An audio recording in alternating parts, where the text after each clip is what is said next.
Each year it's my great pleasure to talk to some fellow film critics about their highlights of the year, their best films, and anything else that they want to talk about in terms of the film year and even disappointing films or whatever. And as always, I love talking to Sharon Hurst, fellow film reviewer. Sharon, welcome to Movie Metropolis. Thank you, Pete. Lovely to be with you again. Good to talk to you. And how have you found this year in terms of people going back to cinemas, attending films, and so on? What have you found? Interesting, because as you know, I do watch a lot of things on links that I get sent at home. Thank you, distributors, for that. Yep. But when I have been out to the cinemas, not a lot of people at the films. When I go to my local Palace cinemas, often I go at a time where I might be one of only four in the cinema.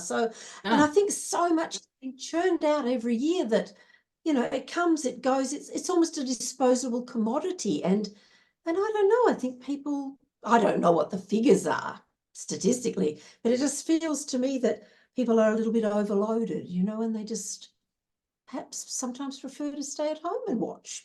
And many things come on streaming so quickly that, yeah. you almost, but you perhaps have a different set of figures on this. I know that some films have been super blockbusters this year, and they are on Yeah. my top 10. Well, a couple of them.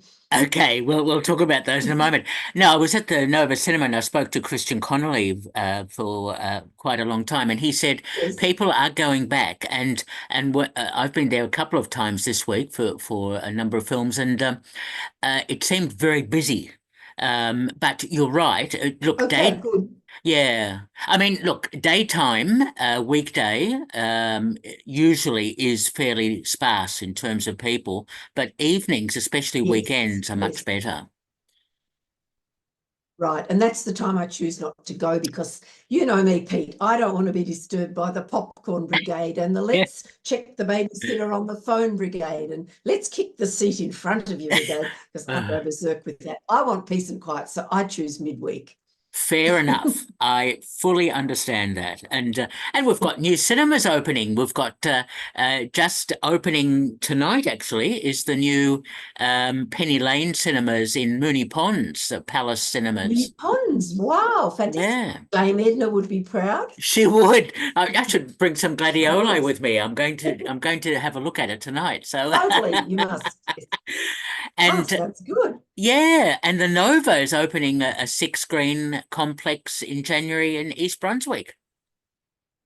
Good heavens above. That is a fabulous coup. Good on them. Yeah. So obviously, Palace and Nova and so on, they still feel that there are audiences there to go Mm. to cinemas, Mm. but you're also right about streaming taking a lot of people as well. Yes, I get a shock when I see a film that's and say it's on in cinemas, and 2 weeks later, suddenly it's announced that it's on Netflix. I get quite surprised. Yes. Although Netflix are interesting because they deliberately produce some films that they allow to be released in Yes, cinemas very briefly for Oscar bait or yes, whatever, and then yeah, and bring them have them. over. Yeah, Yes, yeah. Anyway, yes, that's right. the distribution industry and film and everything, it's so much fun. So anyway, Much rather be in our boat, Pete, watching them than working out the logistics of how to distribute them. fair enough too, especially the financial logistics, because obviously that's always an issue. But anyway. Yes, Sharon, it's time. Let me hear it's your time. films of Okay. the year. I'll save my biggest ones for last. I don't usually do it in any particular order, but a couple have been absolute standouts. So, Yeah. very early on in the year, I saw a gorgeous, very little film called After Sun with Paul Mescal about a dad who's a little bit mentally fragile, emotionally fragile, taking his little girl on a holiday to Spain. Not a huge amount happens, but it was so beautifully executed and acted. And I think Mescal was nominated, wasn't he, for an Oscar in last year's Oscars? And that was just a beautiful, sweet film, which you can pick up somewhere now, I think, on one of the streaming platforms. After Sun, very high on my list. Yes, excellent film. I remember seeing it late last year. It's fantastic. It was on my list last year actually. So Oh, okay, because yeah, our timing overlaps. Yeah, yeah. yeah. No, no, that's what. No, After Sun. Excellent. Okay, Yeah. next. A Moroccan Moroccan film called The Blue Caftan, about a couple who work in the shuk in Fez or Marrakesh or one of those places, and doing that beautiful embroidery that Moroccans do on their jalabas, and a dynamic that occurs between them. Very loving husband and wife, but he's perhaps a little bit closet gay, and a new young man comes to work in the business. And it explores how relationships can work even when they are fragile and have challenges. And it also explores the pride in an old-fashioned craft. I found that just a beautiful, delicate film. Yes, again, fully agree with you. It was an excellent film. Yeah. Yeah, good. Now, something from Netflix, or I picked it up on Netflix. Maybe it was on the cinema. A beautiful, and you'll have to advise me here. Was it a stop motion? The Little Wooden Boy Pinocchio, as directed by Guillermo del Toro, the new story of Pinocchio. I thought that was just divine. Is it stop motion, or are It they is. wooden Yes. puppets? It is stop It is motion. stop Okay. motion. Yes. Yeah, that just so enchanted me, in that people will say, oh, it's a kid's story. What do you want to watch Pinocchio for? But it just touched on the whole thing of your identity in the world, the love that a father wants to have a son, and that a son wants for a father. It was so beautiful. Loved Pinocchio. Yes. So catch it if you can, folks. Yes, Del Another Toro. Netflix. Just before we go on, Del Toro spent Sorry. a lot Yeah. of money on the stop motion, on the way the film looked, because he spent a lot Yes. of time Yes. on it. Because there was a Yeah. previous version with Tom Hanks. Was it Tom Hanks? I'm trying to remember. Don't Uh, know. which was a live action Pinocchio, which had Yes. special effects added. But Right. Yeah. yeah, Right. but Del Toro's Oh, was okay. No, I excellent. didn't see that one. Yeah, Yes, yeah. wasn't it? Wasn't it? Another Netflix one made my top 10. I caught up with the modern remake of All Quiet on the Western Front. And I'm not a war film character, but oh, this was so visceral and so, in as much as films can put you in the program, put you in the scene, it did. I thought it was brilliantly done. Yes, fully agree. So Yeah. very high up for me. Now we're moving up into the higher ones. I do divide a bit into segments, because I've got, after that, from festivals and Aussie notables. But anyway, moving up in my main list, a beautiful film from a Korean director who now lives in Canada, called Celine Song. She wrote a film called, and directed a film called Past Lives, about a young girl who leaves Korea when she's 10, 11, leaves her boyfriend behind, marries a Canadian, and then the boyfriend comes for a visit. What I loved about this film is it never went in any hackneyed direction that you thought it might go in. It just explored again love, the past, how you reconcile regrets, how the current couple cope with someone who's obviously a past love turning up. It was such a beautiful, delicate, gentle film. Loved it to bits. Fully agree. It was my number two best film of the year. Oh, yay, we're on the same page so far. So Yep. far. Now, a French film, again, a little film called Close, about two boys who were super close friends in school.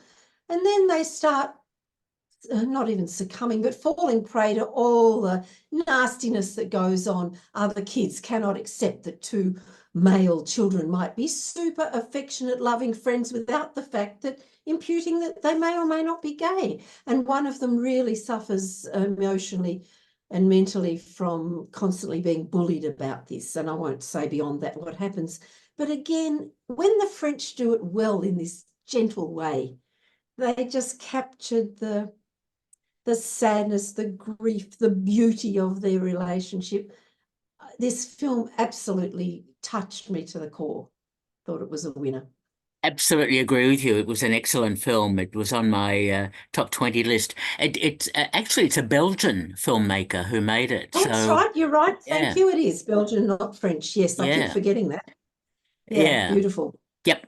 Now, I adored Caravaggio's Shadow, about the painter Caravaggio, who lived a fairly dissolute life, but at the same time had a very big religious faith. But he had a real simpatico for people who lived in the streets and on the streets, and he used a lot of them as his models for his paintings. And oh, this drew the ire of the church, who go, you can't have that prostitute posing as the Virgin Mary, or that old, horrible man being St. Peter. So the church were out to get him.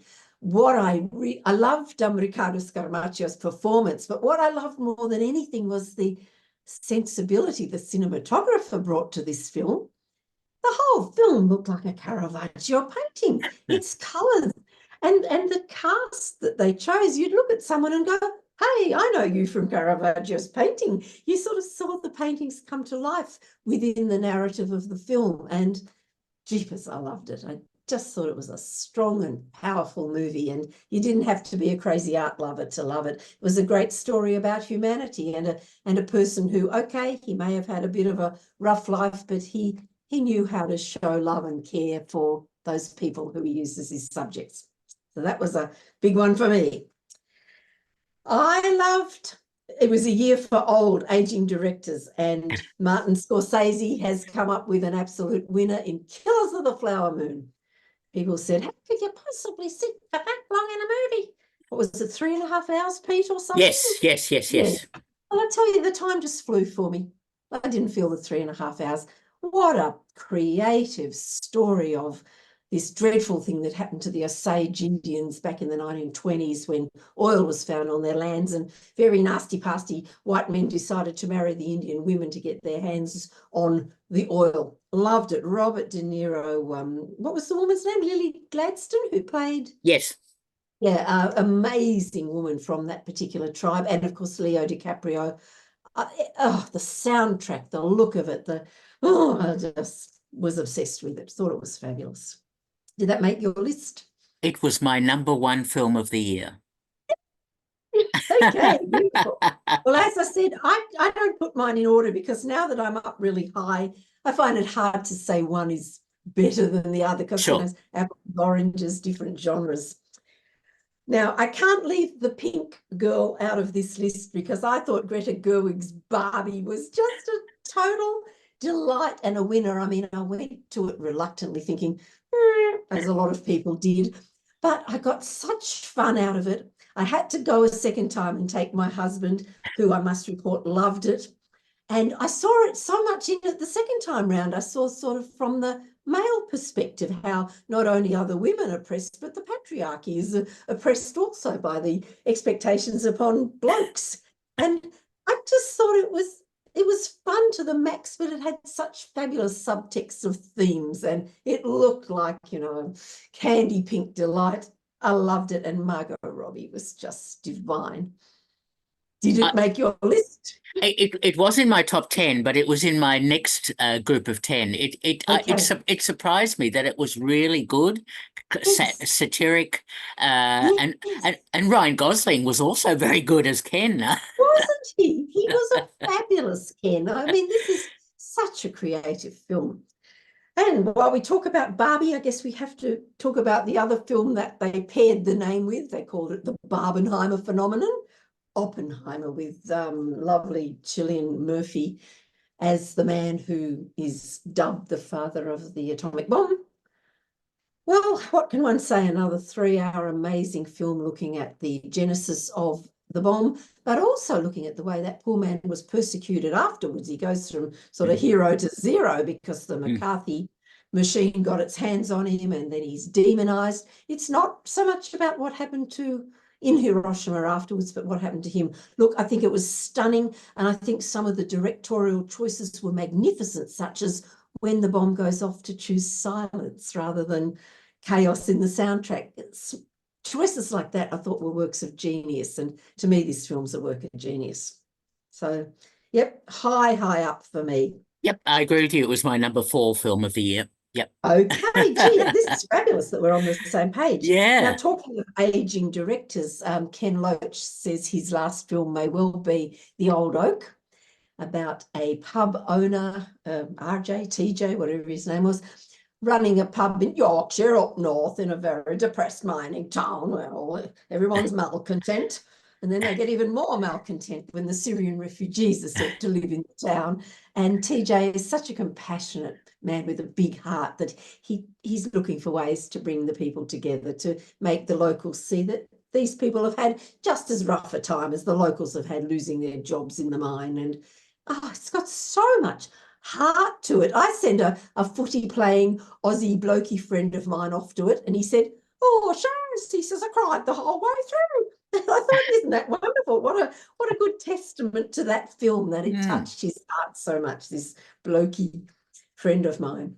Yes, So I thought The Old Oak, it's almost my number one. But how can you say it's better than these others? Every film that I've chosen here, I think, has such sure. wonderful attributes that really works for me. Of course. I chose, if we've got time, Pete, a few more Yes, that came to keep going. festivals. Okay. This year in the Italian festival, I just loved Eight Mountains.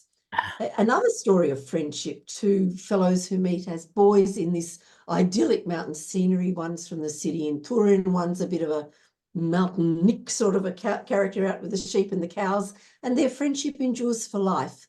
One of them wanders the world, one stays in the mountains, but the friendship endures. And that question of what's more important, to stay where you feel you belong or to wander the world, it's visually beautiful, it's underplayed, it's subtle, it's gorgeous. Loved it. From the French Film Festival, and this also got a mainstream release, One Fine Morning with the fabulous Léa Seydoux. Story of a young mother trying to hold it together. She's widowed, wasn't she, I think, and she takes up with a very old friend who happens to be married, so it's doing the married man a fair story, but it was done in a way that just felt so authentic. It just felt mm, completely real. I found that so beautiful. Again, gentle, not a lot happens, but Seydoux is such a stunning actor, and she just made me feel in her shoes, for what she was going through. So I love that to bits. yes. One last film that I think will never get a mainstream release came from out of the Japanese Film Festival. And I guess I've got a bit of a thing for Japan. It was called The Lines That Define Me, about a young boy who gets apprenticed to an artist who works in that style where they take one big brush and using different angles of the brush and only monochrome black charcoal-based paint, they make those incredible watercolory type paintings. And the young boy, who's doesn't really know who he is because he's an orphan and so on, uses the painting to sort of get in touch with his past and his emotions. And that film so spoke to me. So that was a beauty. Okay. The Lines Define Me. Now, my final three, because we can't leave Australia out of the mix, Sure. nothing really hit me over the head Australian, except for three that are all documentaries. One is Ego, the Michael Gudinski story, which was just such a look at Aussie rock and roll of the Mushroom Records era. Mm. I was a Countdown junkie. So I just loved this film and bopping along to the whole thing. And what a great picture of a bloke, whether you like him, love him, hate him, whatever. He just was such a go-getter, and it's a beautiful picture of him, and it's a beautiful picture of the music of the era Yeah. and all those people that were part of my musical life. Another Aussie doco that so made me in awe of its subject was The Giants, about Bob Brown. And I loved the way that documentary looked at Bob Brown as a giant of politics and gay rights movement, and the way he intertwined it with the giants that are the trees in Tasmania that he went into bat for, saving the trees and the Mm. Franklin. And I thought it was a very compassionate, beautiful picture of a very, I don't know if iconic's the word, but a very influential and important man in Australia's environmental history. Yep. So love that one. And my final one, and I was really surprised that I liked this so much, because I always admired and respected John Farnham. But when I went to see Finding the Voice, the Farnham story, my heart went out, and I thought, oh, what a wonderful man you are, and what a talent you are, and how much you've brought to Australian music. I really got off on that documentary. I enjoyed the music from beginning to end. I enjoyed getting to know him more as a person, and thought it was a very finely made doco. So they were the Aussie films that struck me, and interestingly, all docos. Very interesting. So there were no narrative Australian films that struck you, like The New Boy or Shader or anything like that. Oh, Shader. Now, it's interesting you mentioned Shader because I don't know why that didn't turn up on my list. Thank you. It should have. You can add it to my list. Thanks. Beautiful story of an Iranian refugee mother. Sometimes when I go through these lists, I may have omitted to write something on my database, So when I Sure. run it, it doesn't come up, but I'm Yeah. writing it right. Yeah, there we go. Shader, yes. A beautifully made film with a stunning performance by that little child actor. Thank you, Peter. Yes. The New Boy I liked a lot, but to me, there's some little emotional piece missing or something. I don't know. It just didn't Okay. quite grab me. And you know how I don't, my heart wins out over my brain when I come to assess films. It has to really grab me by the heart. That's And I fine. thought I admired its filmmaking very much, Yes. but yeah, And there it was didn't also Of an Age, which was the opening night film at the Melbourne Film Festival, Goran refresh me Stolevski's. on its plot. I've seen it, but I can't It, remember the plot. it's about A gay the love story? yes, it is. Yes, it Yes, is it was over a very good. period of time, and Yes. and they meet up again, and so on. Yeah. Yes, it was very strong. I had, interestingly, this year, when I always score in my blog, I score out of 5, but to give myself that extra half point, I go to out of 10 when I run this sort of list. And so many films got 8 from me, 8 out Uh-huh. of 10. But I had to really hone in and go for the 8.5s, the 9s, and well, the old ochre gave the full score, gave it the full bottle. I loved it so much. So there were Sure. a lot of 8s, and I'm sure the ones you're mentioning got 8 out of Yeah, 10 from me. that's But fine. it's hard, isn't it, when it comes to that final crunch Oh, of what you're going to choose? of course it is, and and your list is fine. I mean, it's what how you feel and respond to films, and that's Yes. Yeah, yeah. perfectly good. Yes. I sort of thought, shall I do a pile of honourable mentions as well? Like Women Talking, The Whale, Remember Belson, The Musical Mind, so many. I can just throw names around, but I thought I just have, but I won't. Okay. Mostly let them go, And I know you studiously avoid bad films, Yes. but were there any films at all, perhaps one or two that you saw that really disappointed you? Yes, there is one standout that disappointed me. I'm a die-hard Wes Anderson fan, and I went off to Asteroid City all excited.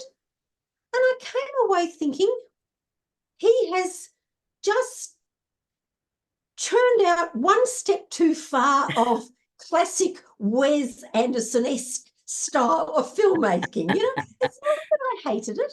I didn't give it, Hmm. some 2 out of 10. I think I gave it 6 or something.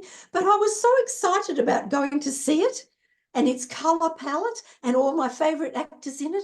But I just thought, no, I had so much more loved Isle of Dogs, and I had so much more loved many of his earlier ones. I just thought, give it a rest, Wes. Maybe time for something different. I love that line. Give it a rest, Wes. So that was my big disappointment. Not a Uh, fun. okay, I mean, interesting to hear that. obviously, Yeah. yeah. Did you love it or not? It's in my top 10, yes. Okay, yeah. So that's we're not on the same page there. So that's good. That it'd be boring if we all agreed on everything. We should have our own different Wouldn't it? opinions. Yes. Totally, totally, Pete. Yes. Well, Sharon, that's terrific. Thank you so much for that. And Oh, pleasure. It's always fun. yeah. So, are you able to get around? Because I know you've had an operation and so on. I've got some special assistance. I am. I'm getting around at a reasonable rate of knots on those. Thank Good. you. And doing laps of the house and occasional outside walk. And I feel as though I'm getting stronger every day. I'm missing the movies, of course. I've missed some fabulous things like the fact that I had to miss One Life with Anthony Hopkins. But I'll see Ah, it in the new year. right. Is that in your top 10? It's not in my top 10, but it is below that. Yes. Okay, good. Yes, I'm looking forward to that. And I couldn't go to the preview of this Nicolas Cage film, Dream Oh, Scenario. I'm yes. looking forward to, but I'll catch them in the new year when I Of feel course. comfortable to sit in the cinema. Yep. Of course, of course. Well, Sharon, again, thank you so much for your list. As always, great to talk to you, and I will see you soon, I'm sure, at the movies. Absolutely, Pete, and have a great break from work over the festive season. Will do. All the best to you. You Okay. too. Bye. Bye bye.